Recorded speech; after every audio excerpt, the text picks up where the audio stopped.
My name is Mia Carlalel, and I'm 34. My family threw my daughter's birthday cake in the trash, and 12 hours later they were begging me to save my sister's wedding.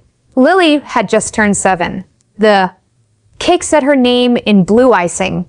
I found it face down in my mother's kitchen garbage while the whole family toasted my sister Brooke's engagement in the next room.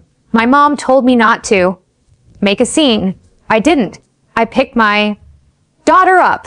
I drove her home, and I built her a new birthday in my own kitchen with a grocery store cake and 7 candles.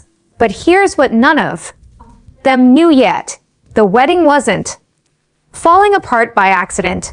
It was falling apart because of something with my name on it, and what I did about that I would do again tomorrow. Welcome back to Quiet Reckonings. This is the channel for the people who were always told they were the strong one, the ones who finally stopped apologizing for it. If a story like this finds you tonight, you're not alone here. Drop a comment and be sure to subscribe. In my family, there were 2 kinds of children. There was Brooke, who needed things, and there was me, who didn't. Nobody ever said it out loud. They didn't have to. When Brooke was 9, she spent a winter in and out of the hospital with a kidney infection, and my mother decided somewhere in those cold months that the world owed Brooke a softer landing for the rest of her life. I was 11. I learned to pour my own cereal and sign my own permission slips. By the time I was a teenager, the family had a name for me. Mia is so independent. It sounded like a compliment. It functioned like a job. So, when I started planning Lily's 7th birthday, I did it the way I did. Everything quietly, alone, and on my own dime. I booked a small backyard. Afternoon, I ordered the cake she wanted, vanilla with blue frosting. Then, my mother called. Honey, we're all getting together Saturday anyway. She said, why don't we just fold Lily's little thing in? Brooke's got news. It'll be easier. Easier. That word again. It always meant easier for them. I should have said no. Instead, I heard myself saying, sure, Mom, that's fine, because that was the script, and I'd been reading my lines for 30 years. Lily was thrilled either way. She drew a card for Grandma the night before. You what's his hat? Color it in at the kitchen table, and told myself this year would be different. I read other people's financial messes for a living. I never once thought to audit my own family. We pulled into my mother's driveway at 1 o'clock. The first thing I saw was the balloons, gold and white, tied to the porch rail, spelling out a single word. Congrats.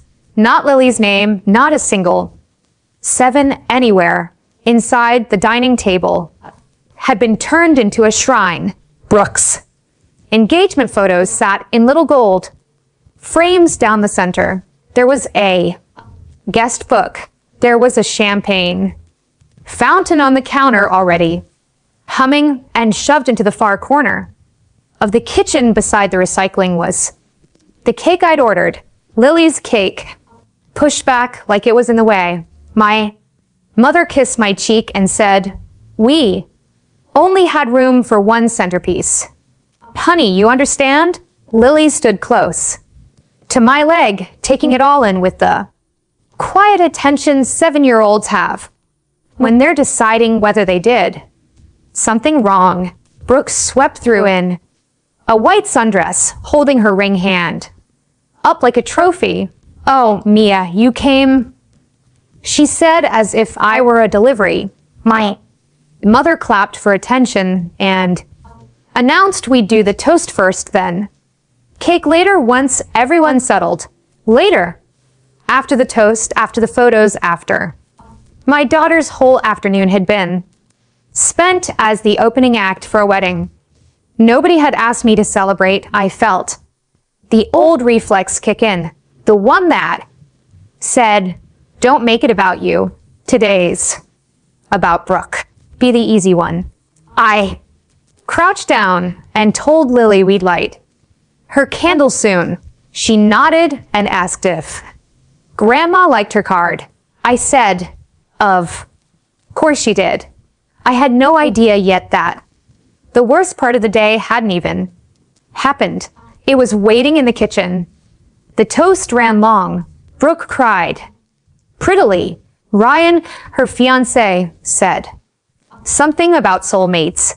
By the time the champagne fountain had been admired by every aunt in the room, it was almost 3, and Lily had stopped asking about her candles and started just watching the floor. So I went to the kitchen to get her cake. It wasn't on the counter anymore. It wasn't by the recycling. I opened the trash can to throw away a paper plate, and there it was face down in the garbage.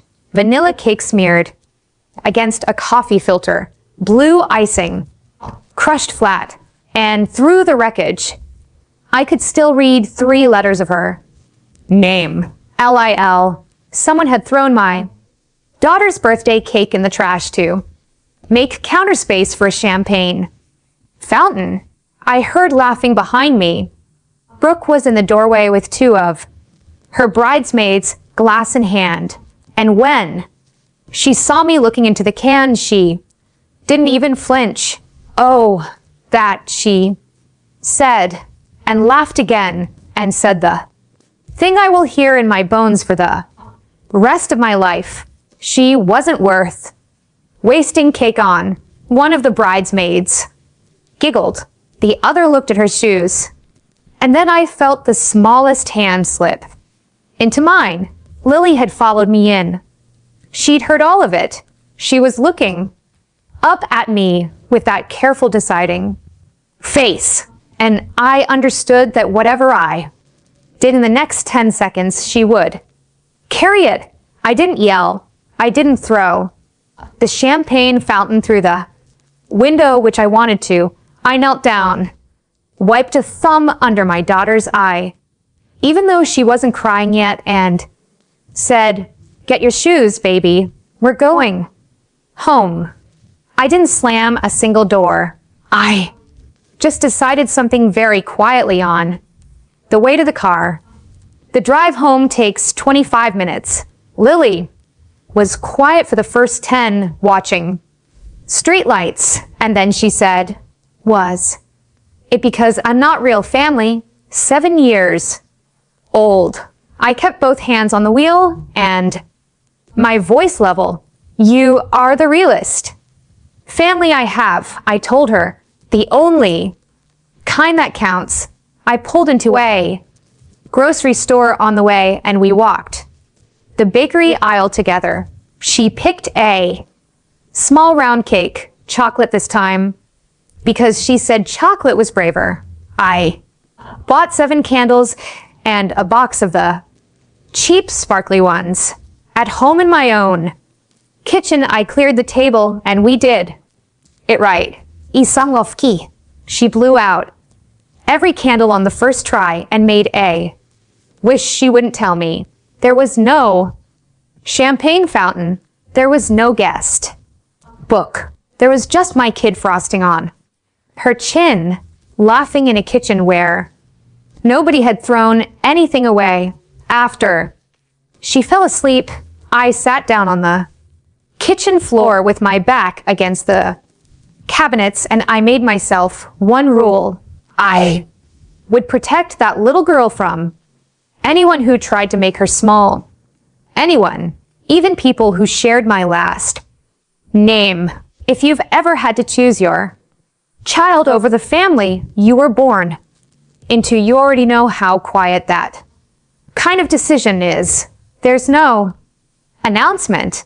There's just a line drawn somewhere inside you that everyone else can feel, but no one can see. Stay with me, because the next morning my phone started ringing before 7, and the family that couldn't spare a corner of counter space for my daughter was about to need something from me. It gets worse before it gets right. Before I tell you what they wanted, you should know what I do. I'm a forensic accountant. For 9 years, I've spent my days following money that doesn't want to be followed, tracing where funds came from, where they went, and whose name got used along the way. Companies hire me when they suspect someone inside is stealing. I find the someone. I'm good at it because I'm patient and because I don't rattle. You can't outshout a spreadsheet, and I never try. I built that career the hard way. I put myself through school, working 2 jobs, had Lily Young, lost the marriage but kept the kid, and never once asked my family for $1. That last part matters, because the rest of them asked me for plenty. I was the one you called when the rent was late, when Brooke's car got repossessed at 23. I co-signed the next one when she overdrew her account. Before a trip, I covered it and told her to pay me back whenever. She never did. Whenever was a fiction we both agreed to keep. My weakness was never that I trusted too easily. My weakness was that I fix things. Give me a mess and I clean it before anyone has to ask twice. Because in my family, being needed was the closest thing I had to being loved. So I made myself indispensable and called it independence. The most recent mess I'd half noticed was a small thing. A couple of months back, a number on a statement that didn't sit right. I'd flagged it. I'd meant to chase it down. Then work got busy and Lily had a recital and I let it slide. That was the thread. I just didn't know it yet. Here's the thing I need you to understand, because I know how these stories usually go. The woman misses the obvious sign, trusts the wrong person, and you sit there yelling at your screen. That's not what happened. 10 weeks before the party, my credit monitoring app pinged me. A charge had hit an old joint account, one I'd opened years earlier when my mother had surgery and needed someone to handle her bills. My name was on it as a co-owner, so was hers, and I'd later learned so was Brooke's, because at some point my mother had quietly added her. I didn't ignore the ping. I called the bank that same afternoon. I asked them to freeze the card and close the account entirely. And that's where the trap was. Except it didn't look like a trap. It looked like a phone tree. This was an old account, type the bank barely offered anymore. The rep explained, a legacy 3-party joint account my mother had set up years back. And under that account's terms, every named owner had to authorize a closure in person at a branch. I pushed on every angle I could think of. Could I remove just my name? Not without dissolving the whole account, which still needed all 3 signatures. Could they put a hard fraud hold on it? Preemptively, not without an actual reported fraudulent transaction, which hadn't happened yet. Just a charge I didn't recognize, but couldn't yet prove wasn't my mother's. Could the replacement card freeze, kill the old authorized user cards too? No. The freeze only covered the new plastic, and the dormant cards already issued stayed. Live until the account itself closed.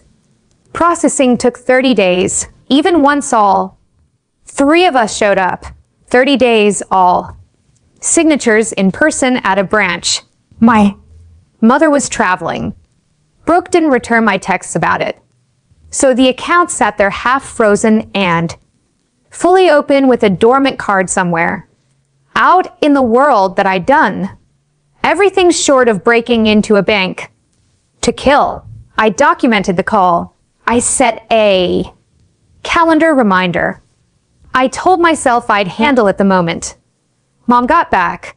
Professionally, I'd done everything right. It wouldn't be enough.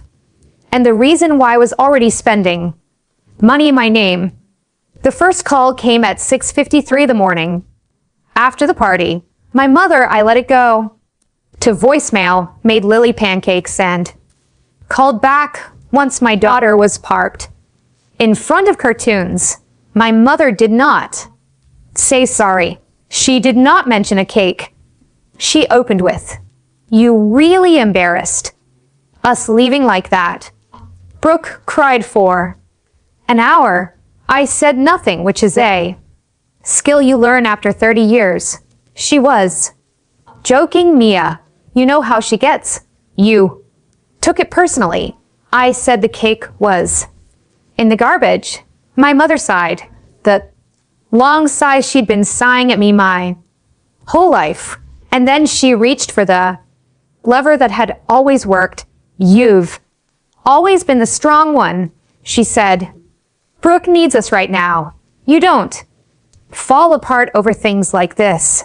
That's why we count on you." There it was. The compliment that was a cage for 30 years.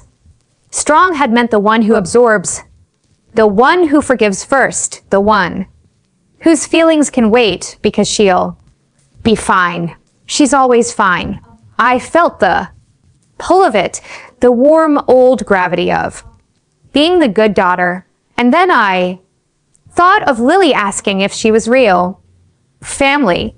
I won't be helping with the wedding, Mom," I said. "Not the planning, not the setup, none of it." There was a pause. "Don't be dramatic," she said. "You'll come around. You always do." She wasn't wrong about the old me, but she said it like a fact, like a law of nature. And that was the moment I started wondering exactly how much they were counting on me to come around for. The family group text woke up like a hornet's nest with my name on it. My Aunt Patricia wrote that family forgives. A cousin posted a crying, laughing emoji about how sensitive I'd been. Somebody, and I genuinely don't know who, reframed the cake as a hilarious mix-up, and by lunchtime the trash can had become a funny story they were all telling each other. Remember when Mia stormed out over a cake? Brooke herself dropped a single message into the thread, breezy as anything. "Can't believe she ditched my engagement over frosting, LOL. She wasn't worth wasting cake on. I stand by it." She typed it again out loud to everyone like a slogan she was proud of. Ryan texted me privately, separate from the chaos. "Hey, I know things got heated, but you know how much this wedding means to the family. We'd really love you there. We, the family, always the collective. Never an apology." And then quietly one message came, and that wasn't part of the pylon. My Aunt Roberta, Bert, everyone called her my mother's younger sister, the one who'd always been a little outside the family weather. "You did the right thing leaving with your girls," she wrote. "Don't let them tell you otherwise." It was the first kind sentence I'd gotten in 18 hours, and I read it twice. But underneath the noise, there was something else I couldn't name yet. A hum, a wrongness. Brooke was getting married in 7 weeks. She and Ryan didn't have wedding money. They'd told everyone the venue alone cost a fortune. So why, in the middle of mocking me, was my sister suddenly very very calm about money. My accountant's brain sat up. I want to be honest about how this part started because it wasn't noble. It was professional irritation. The numbers didn't add up and unbalanced numbers itch at me the way a crooked picture frame itches at other people. Brooke made maybe $40,000 a year. Ryan was between jobs, which is a generous way of saying unemployed. Their dream venue, the one Brooke had been posting about for months, was the Maplewood Barn, a converted dairy barn out past the county line that ran $9,000 before you'd poured a single glass of wine. They'd put down a deposit. Brooke had announced it triumphantly in the group chat with a photo of the contract, partially blurred, very proud. So where had a broke couple found $6,000 or $7,000 for a deposit in the same month they were asking my mother to chip in for the cake? I sat at my kitchen table that night after Lily went down and did the thing I do for strangers' companies. I pulled up my own accounts, all of them. Checking, savings, the 2 credit cards, and the old joint account I'd spent 10 weeks trying to close. I told myself I was just being thorough. I told myself it was probably nothing. Most of the time in my line of work, it's nothing. A clerical error, a double posted charge. But every so often, the crooked frame is crooked because someone pried it off the wall. I scrolled the joint accounts. Recent activity, the one with 3 names and a dormant card I couldn't kill. And there 10 weeks ago was a charge I had never made. The charge was for $6,800. The merchant line read Maplewood Barn. Events LLC, my sister's venue, charged to a card on the account that bore my name. I sat very still and read it for times to make sure I wasn't inventing it. I wasn't. Then I checked my email because forensic habits don't switch off. And I searched the venue's name in my inbox. There were 2 messages. I'd never opened them. They'd been buried under work and birthday logistics, flagged as promotions, ignored. The first from 3 weeks back was a friendly confirmation. Thank you for your deposit, Miss Carroll. We're thrilled to host your event. Your event, Mrs. DePaths? Not Brooke Carroll. Me. The contract attached as a PDF listed the responsible party as Mia Carroll with my email, my old joint account card as the payment method on file. I had never spoken to these people. I had never signed anything. I had never agreed to host or pay for 1 minute of my sister's wedding.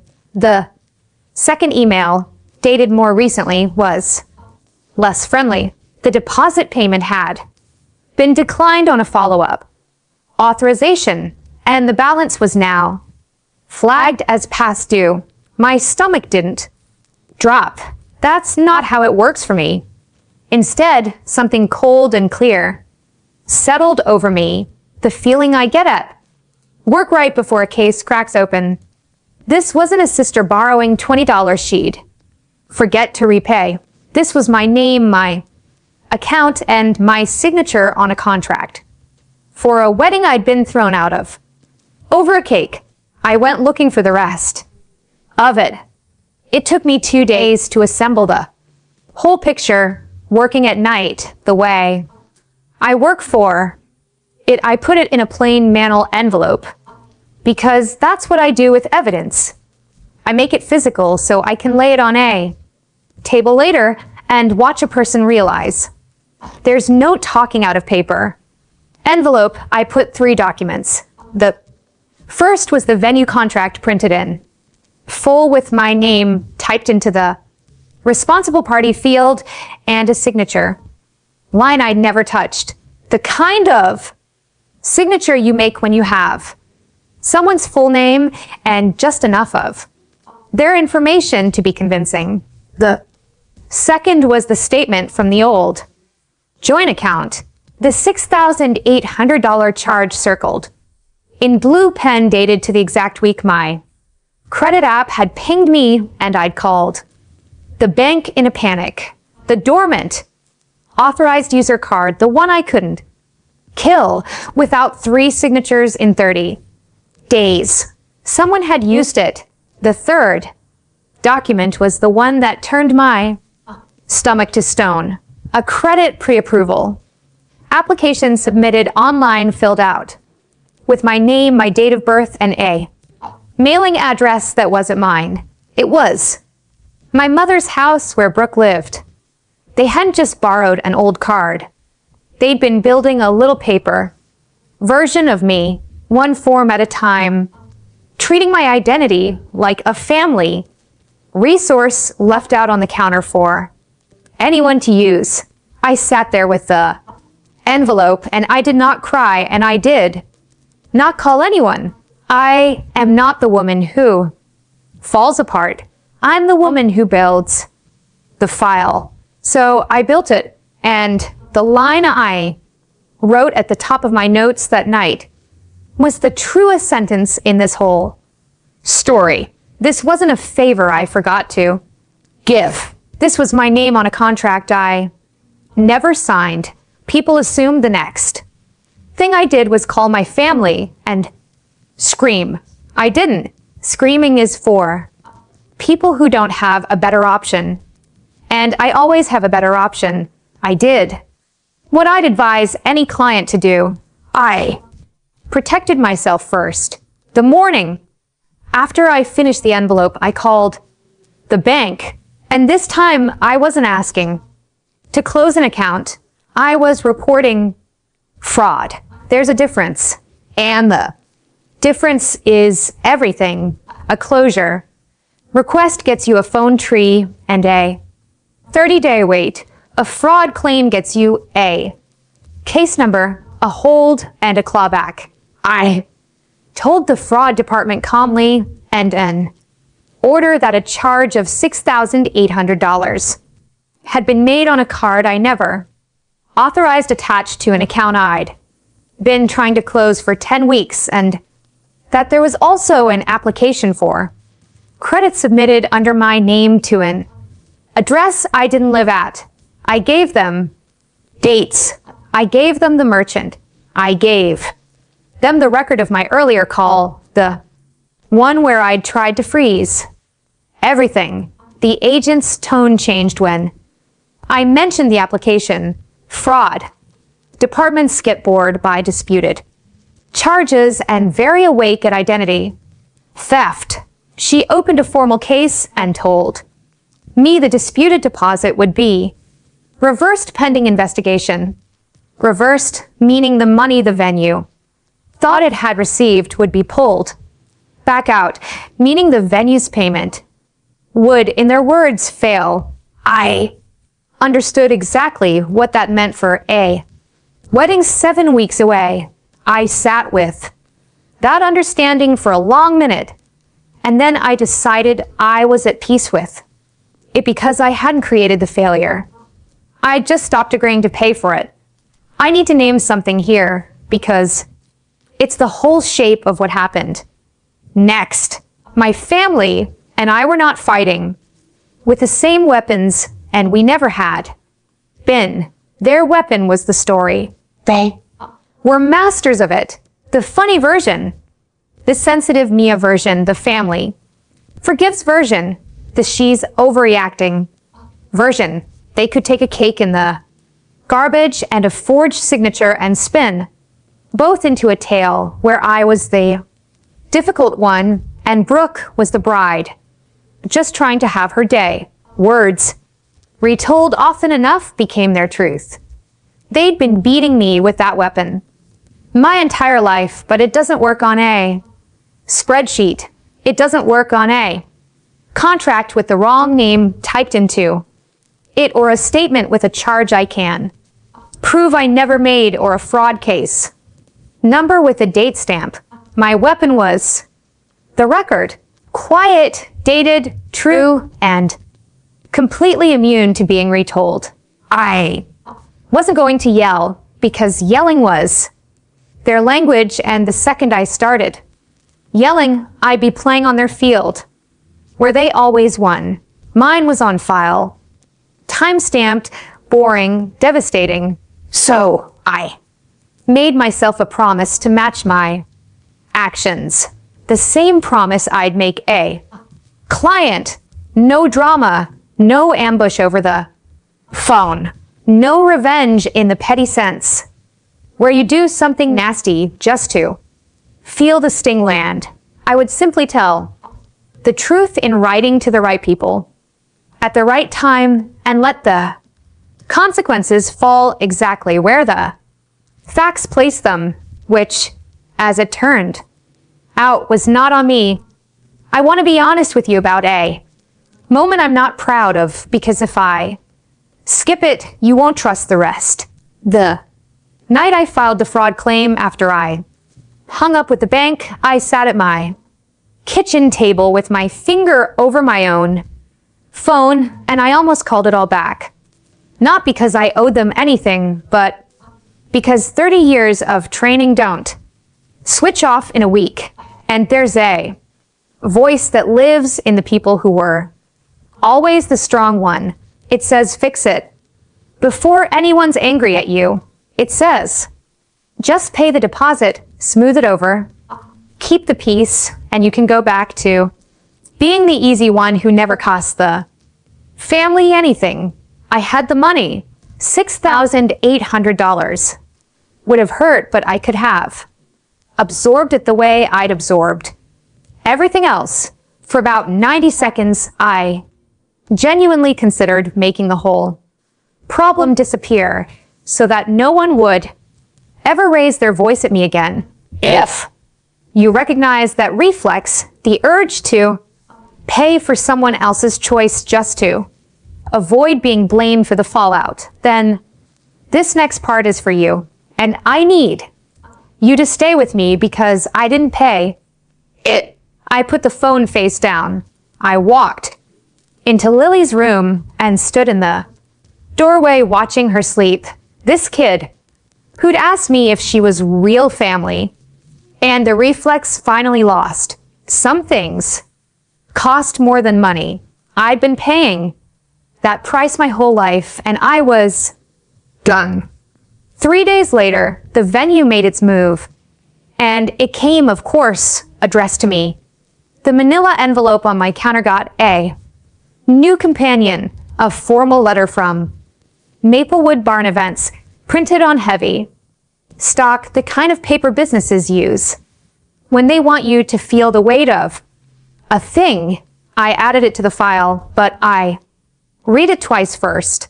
The deposit payment had been reversed by the card holder's bank. The letter said that was me, the card holder, doing exactly what I'd done. As a result, the reservation for the Carol Mercer wedding was now unsecured. I had 14 days to cure the outstanding balance. 14 days to pay $6,800 in full, or the date would be released to another party. And then the line that I knew from 100 client cases was the line that ends most of these stories. The deposit once paid was non-refundable. Whatever had already been charged and clawed back, the venue would still claim its cut as a booking fee. So even in the best case for Brooke, real money was already gone. Money that had briefly been mine. I set the letter down on top of the contract and the statement. 3 pieces of paper. Now, each one a little louder than the last. The clock was running 14 days. And the funny part, the part that told me everything about my family, was this. They didn't know yet. They had no idea. The venue was collapsing, no idea why, and absolutely no idea that the woman holding the only key was the one they'd thrown out over cake. The phone rang at 7 the next morning. I knew before I looked. There's a particular ring a family develops when they need something, even though phones don't actually change their sound. I answered on the third ring with Lily's lunchbox in one hand. My mother was already crying, not the controlled, dignified crying she did at funerals. The wet, gulping kind she deployed in emergencies. Mia, thank God you have to help us. I put the lunchbox down. The venue called. Brooke, she said, the words tumbling. They're canceling. They said the deposit. Something with the deposit. The payment bounced. And now they're saying she has 14 days or they cancel the whole wedding. Mia, the invitations are already out. People booked flights. I let her run. I'd learned in 9 years of interviews that people tell you everything if you just don't interrupt. The panic. You're so good with this kind of thing, she went on. You understand. Banks, please call the venue. Talk to them. Sort it out like you always do. You can fix this. There it was again, packaged as a compliment, sharpened into a request. You always do. You can fix this. The whole architecture of my childhood in 2 sentences. The strong one called up for duty because the family had a money problem and money problems were Mia's department. She didn't know I'd built the problem with my own 2 hands and a fraud case. Number. She didn't know I had the venue's letter sitting on my counter under my coffee. She thought she was calling for a rescue. She was actually calling the source. I could have told her everything right. Then I could have explained the forged contract and the fraud claim and watched the call detonate. But I'd promised myself I'd do this in order, in writing to the right people at the right time. And a sobbing 7 a.m. phone call was none of those things. So I kept it simple. Mom, I said, I'm not going to call the venue. She stopped crying for a second, genuinely thrown because in 34 years I had never once said no to a money emergency. What do you mean you won't call? Mia, this is your sister's wedding. I picked my words the way you pick your footing on ice. Brooke threw my daughter's birthday cake in the trash and told a room full of people Lily wasn't worth wasting cake on 2 days ago. So no, I won't be helping with the wedding. My mother's voice climbed. That was a joke. You cannot be serious. Are you really going to let your sister's whole wedding collapse over a cake? And I said the 4 words that had been forming in me since I knelt down beside that garbage can. Honestly, I don't care. I said it flat. Not cruel, just true. There was a silence so total I could hear the champagne fountain memory humming in it. Then my mother started yelling, the crying gone, the mask off, calling me selfish, calling me cold, calling me a name I won't repeat in front of you. I didn't yell back. I'd waited 30 years to not yell back. I took the phone from my ear and I hung up. Brooke showed up at my house at noon. She'd never once driven the 25 minutes to visit me. Today, she made it in 20. I let her in because Lily was at a friend's and because I wanted to watch her face when she saw what I knew I had. The manila envelope on the kitchen table closed. Brooke didn't notice it. At first, she launched straight in the way she always had, certain I'd cave by. The second sentence.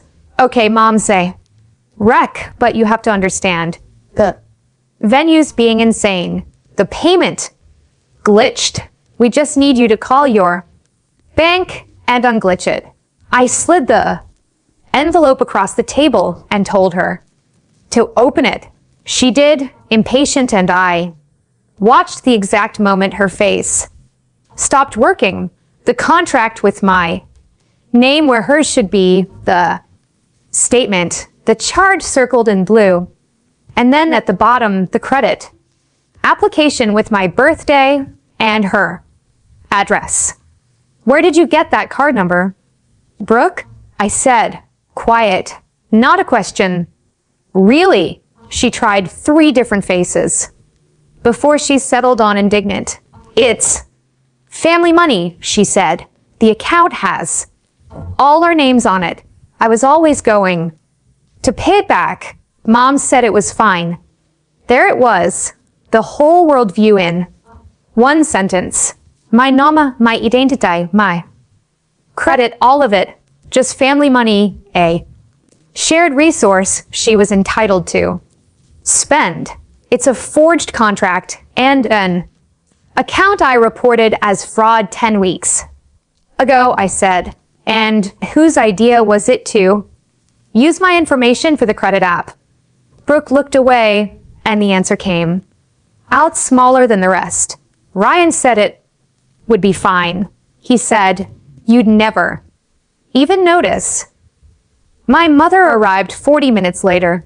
She didn't knock. She came through my front door like weather, found Brooke at my table with the envelope spread open between us, and immediately read the entire scene exactly backwards. What did you say to her? She demanded. Of me, not Brooke. Brooke had started crying, the soft kind that worked on our mother, and our mother went to her, put an arm around her, and turned to face me like I was the thread in my own kitchen. I pointed at the papers. She used my name to put $6,800 on an account I've been trying to close. She forged my signature on a venue contract. There's a credit application under my identity sent to your address. That's not a payment glitch, Mom. That's fraud. And I've already reported it. My mother barely looked at the documents. That's the part that still amazes me. There was a forged contract on the table with my name on it, and she didn't even read it. She just gathered Brooke closer and said, she's getting married. She panicked.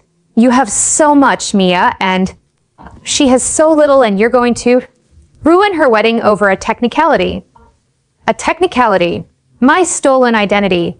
A technicality. And then she said it, the line she'd been saying my whole life. The one she reached for the way other people reach for a light switch. You've always been the strong one. You can take a hit like this. She can't. Why are you being so hard? I finally understood what the strong one had always meant in her mouth.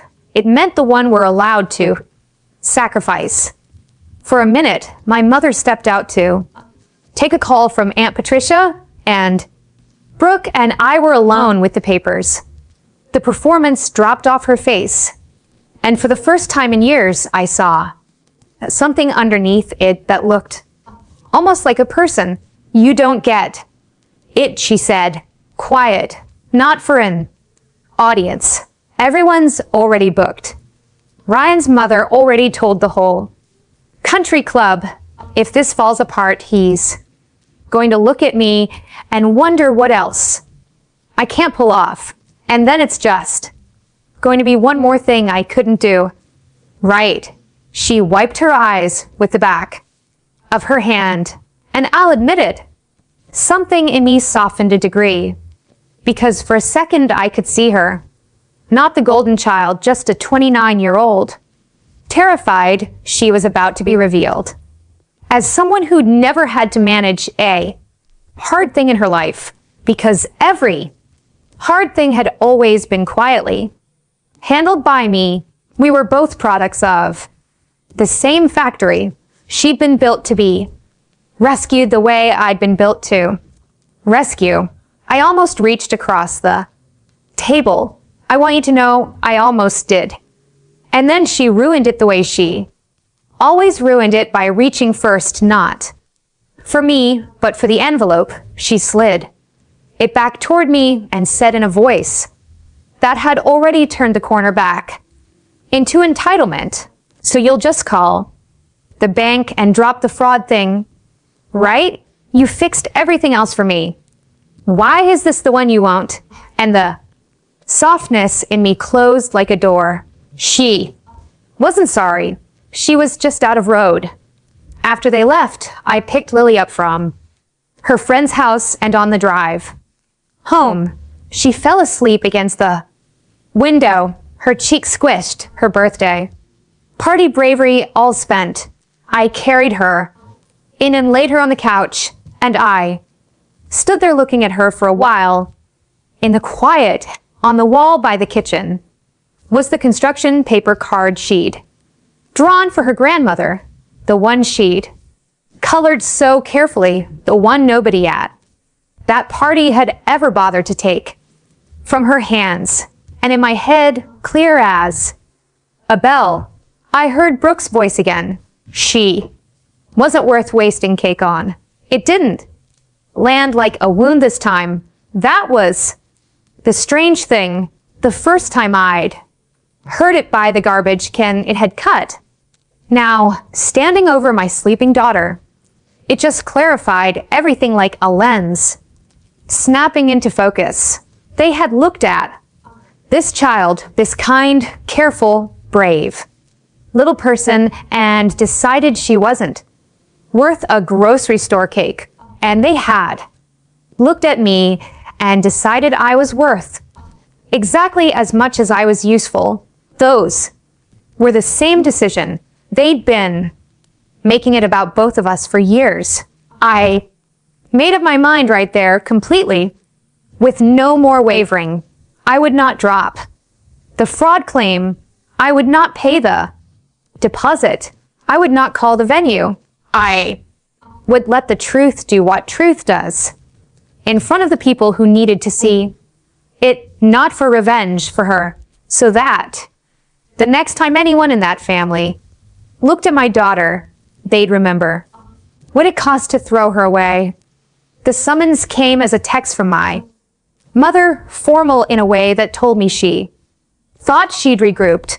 Family meeting, Saturday, 2 p.m., my house. Everyone will be there.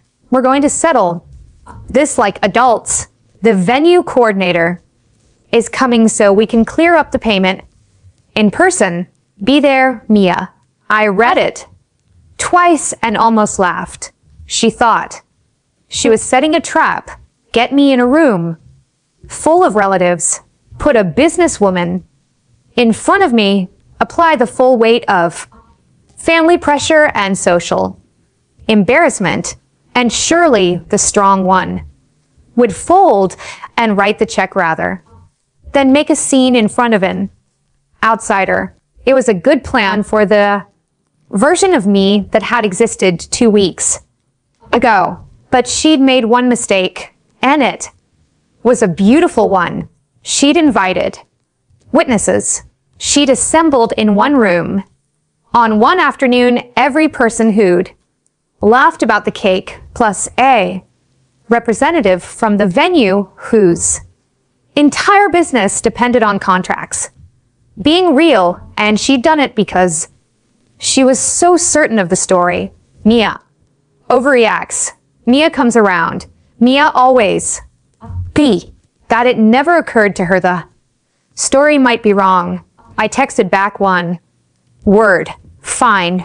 Then I made copies, 3 full sets of everything in the manila envelope, crisp and collated, because I'd learned long ago that the difference between an accusation and a fact is whether you can hand it to someone. Saturday morning, I dropped Lily with Aunt Robera, who hugged me a beat too, long at the door, and said, Go. And I drove the 25 minutes to my mother's house with the envelope on the passenger seat.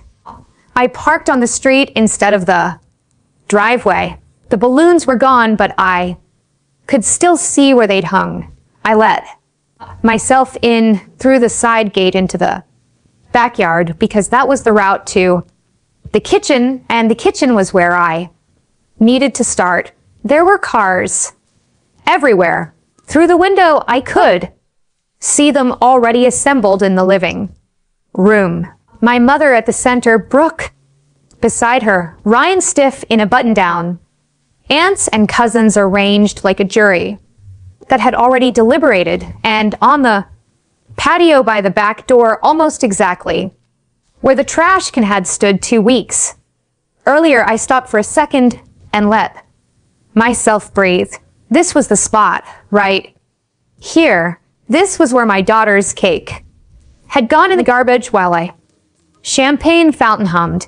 I stood on the same square of concrete, the manila envelope under my arm, 3 collated copies inside, and I felt completely calm, not numb, calm the way I am at work right before I open a file in front of people who think they know what's in it. They thought they'd called a meeting to corner me. They had no idea they'd actually called witnesses. I opened the door and walked in. The room turned to look at me the way a courtroom turns when the wrong person walks in. My mother stood smoothing her blouse already in her dignified host mode. Mia, good. Sit. There was a woman I didn't recognize sitting in the good armchair, a leather folio on her knee. The venue coordinator, a no-nonsense 50-something named Ms. Dalton, who looked like she'd rather be anywhere else. My mother gestured at her like a prosecutor, presenting evidence. Ms. Dalton has come all this way to help us straighten out this misunderstanding with the deposit. So, let's all be reasonable. Then she turned to the room and laid out her case, and it was a good one. I'll give her that. Mia's been under a lot of stress. Mia took a joke too hard. Mia, in her hurt, did something with the bank account that caused this whole mess. And now Mia is going to make it right. Because that's who Mia is, the dependable one, the strong one, and family takes care of family. Heads nodded around the room.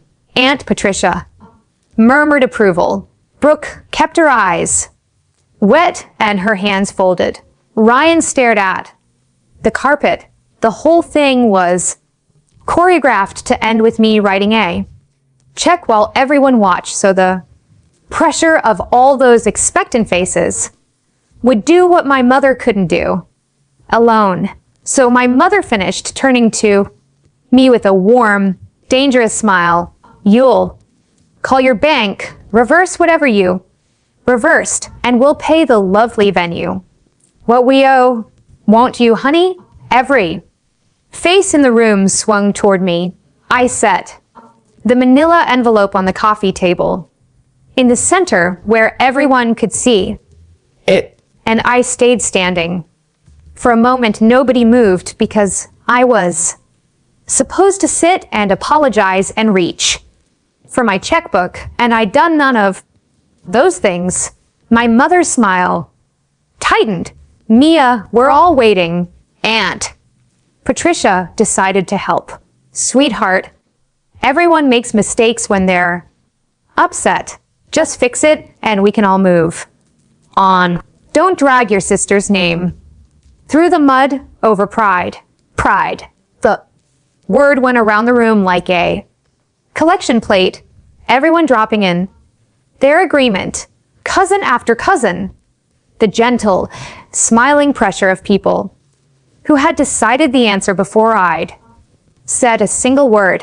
Ryan finally spoke, eyes still down. Look, it's just money. We'll sort the rest out later. Can you please just make the call? Even Brooke leaned in soft and trembling. Please, Nia, I'm begging you in front of everyone. I'm sorry. Okay, is that what you want? I'm sorry. Now, please fix it. It was a masterpiece of social engineering. Honestly, 2 weeks ago it would have worked. The old me would have felt the heat of every face, the unbearable weight of being the one who made the room uncomfortable, and I'd have signed anything to make it stop. I let the silence stretch until it got heavy, until my mother's confidence started to flicker at the edges, until even Miss Dalton looked up from her folio. Then I sat down slowly and pulled the envelope toward me, and I spoke for the first time since I'd walked in. Before I call anyone, I said, I think Miss Dalton should see what's actually in the contract she's holding. And I opened the envelope. I took out 3 collated copies and handed one to Miss Dalton, one to my mother, and laid the third on the coffee table face up for the room. Then I talked the way I talked to a board after a 6-month investigation. Slow, plain, every sentence a fact you could check.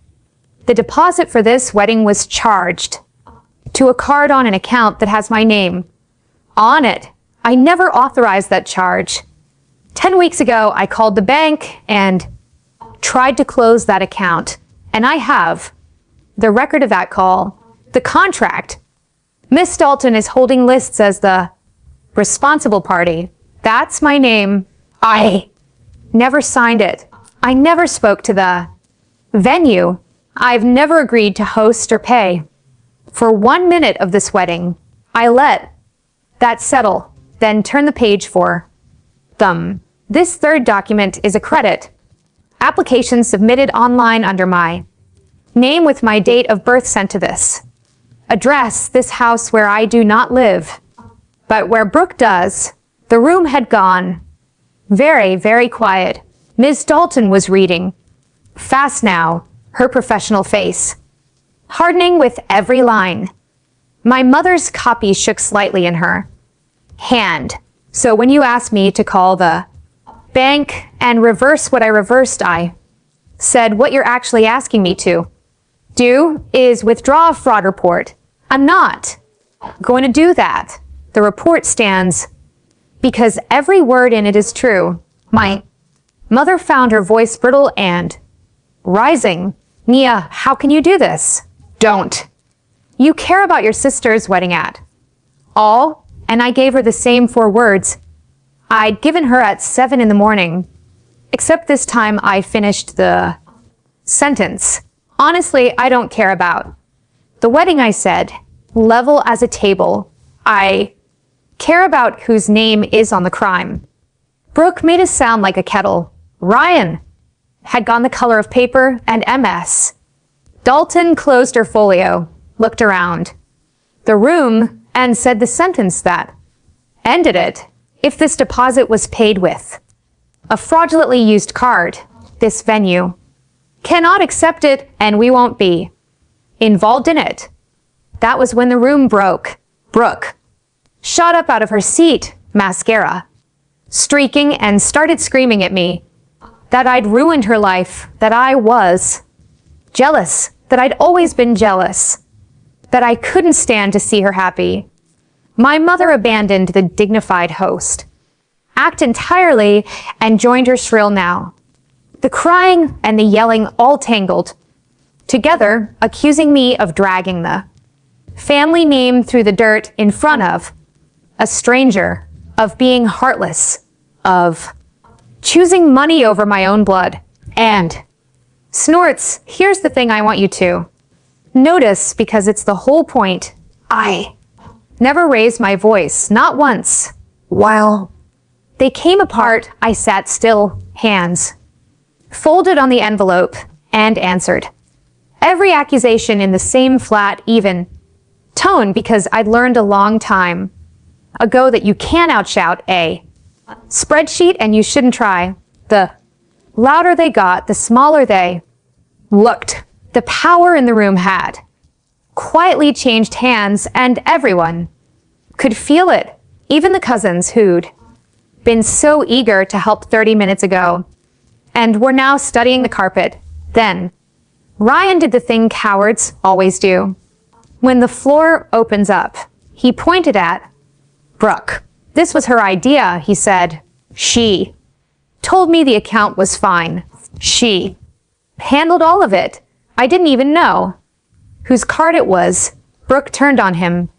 And just like that, the engaged couple was screaming at each other in the middle of my mother's living room. My mother, grasping for the last lever she had, turned to me and tried the old line. One final time. Mia, please. You've always been the strong one. I looked at her and I felt nothing but a strange, clean steadiness. You're right, Mom, I said. I'm strong enough to finally stop carrying this. And from the back of the room, my aunt, Roberta, stood up. The room hushed for her because Bert almost never spoke at family things. And when she did, people listened. She looked around at all of them, at her own sister, and she said it plainly. I was there at the party. I saw Mia's little girl's birthday cake in the garbage with my own eyes. I heard what Brooke said about that child, and not one of you in this room said a word about it. Then nobody answered her. There was nothing to say. Bert turned to me and gave a single small nod, the kind that says, go, you're done here. So I stood up. I gathered my copies, all but the ones I'd handed out, and I slid them back into the manila envelope, and I said the only thing left to say in a voice loud enough for every person in that room to carry home. The fraud report stays open. I won't be paying the deposit. I won't be calling the venue, and I won't be fixing this. Not this time. Not ever again. Brooke started toward me, still pleading, and I held up one hand and she stopped. You decided my daughter wasn't worth a cake, I said. I've decided I'm not worth being robbed. Those turned out to be the same lesson. Then I walked out through the kitchen, past the spot by the back door where the trash can had stood out the side gate, to my car on the street. I didn't slam anything. I didn't cry. I didn't look back at the window where I knew they were watching. I just drove the 25 minutes home to the house where my daughter was waiting. Here's how it landed in numbers, because numbers are the only language my family ever fully respected. The fraud investigation went through. The $6,800 was clawed back from the venue and credited to the account, and the bank closed the joint account for cause, which finally killed the dormant card. I'd spent 10 weeks trying to bury. My name came back clean. The credit application under my identity was flagged and frozen before it ever opened. A line, Maplewood Barn released the date and kept a $1,500 booking fee that nobody got back. Real money gone, and since the account was mine, that loss landed squarely on Brooke and Ryan, who had to scramble for a courthouse ceremony that, last I heard, kept getting postponed. The engagement did not survive. Ryan pointing across that living room and saying it was all her idea. Whether that's a tragedy depends on who you ask. My mother left me a dozen voicemails over the following weeks, cycling through every register she owned. Furious, then wounded, then suddenly warm, then furious again. I didn't answer them. Aunt Roberta started coming by on Sundays. She'd never had kids of her own, and she taught Lily to play Jean Remy at my kitchen table. And that was the only piece of that family I decided to keep. On Lily's actual birthday, weeks later, we did it again. Just the two of us and Bert, with another grocery store cake, chocolate, because chocolate is braver. Lily blew out her candles, and I took a photo of it. On my phone, I printed that photo and put it on the refrigerator right at her. Eye level where the construction paper. Card used to hang. She stops and looks at it sometimes. My daughter, this kid, somebody once threw in the garbage along with her cake. In the picture, she's mid. Laugh, frosting on her chin, the candles. Still smoking. She looks like a kid who knows all the way down that she's worth it. People always want to know if I feel guilty, and the honest answer is no. Though it took me a while to be able to say that without flinching. I didn't blow up my family. They blew themselves up over a deposit and pointed at me to take the blame the same way they'd pointed at me my whole life. All I did was stop catching what they threw. I don't talk to my mother anymore, and I've made my peace with that because the version of her I'd have to keep talking to is the version that thinks I'm a resource, not a daughter. Brooke and I are done, and that's quieter than I expected.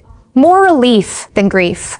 Lily will grow up in a smaller family than I did, but she'll grow up in a family where nobody ever gets to decide she isn't worth a cake, and where the word strong means something she gets to keep for herself instead of a job she gets handed. That trade was the easiest one I've ever made. For 30 years, being the strong one meant being the one who quietly paid for everyone else's choices. And the day I finally stopped paying was the day I found out what my strength had actually been for all along, not for carrying them, but for protecting the one small person who had nobody else to do it. That's my story. One cake in the trash, one name on a contract I never signed, and one decision to stop being the family cleanup crew. If you've ever been called the strong one as a way to keep you quiet and keep you paying, take this as your sign to set the load down. You're loud. Share this with someone who needs to hear it tonight. Drop a comment, hit subscribe, and I'll see you in the next one.